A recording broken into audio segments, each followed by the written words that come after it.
আইপিএলের record champion Chennai super কিংসের হয়ে আবারও নেতৃত্বে ফিরেছেন ভারতের কিংবদন্তি ক্রিকেটার মহেন্দ্র সিং ধোনি।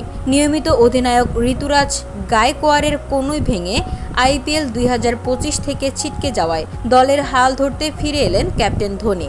গায়কোয়াড় 30 মার্চ রাজস্থান রয়্যালসের বিপক্ষে ম্যাচে আঘাত পান। এরপর দিল্লি ও পাঞ্জাবের বিপক্ষে খেললেও এমআরআই রিপোর্টে দেখা গেছে কনুইতে ফ্র্যাকচার রয়েছে। কোচ স্টিফেন ফ্লেমিং নিশ্চিত করেছেন এবারের মতো তার টুর্নামেন্ট শেষ। ফ্লেমিং বলেন, ও খেলতে চেয়েছিল কিন্তু চোটটা এবার খেলতে দিচ্ছে না। আমরা ওর চেষ্টাকে সম্মান করি। এই পরিস্থিতিতে ধোনি আবার সামনে এলেন। যদিও তিনি আগেই অধিনায়কত্ব ছেড়ে দিয়েছিলেন, তবে দলের প্রয়োজনে আবার রাজি হয়েছেন দায়িত্ব নিতে।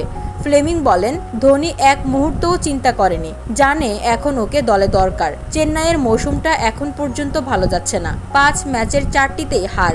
তার উপর গায়কোয়াড় ছিলেন দলের অন্যতম ভরসা, বিশেষ করে ওপেনিংয়ে।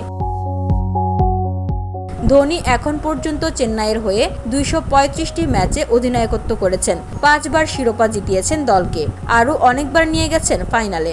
এখন দেখার বিষয়, এই অভিজ্ঞতা দিয়ে তিনি কি চেন্নাইয়ের এই কঠিন সময় সামাল দিতে পারবেন। VOD Bangla news desk.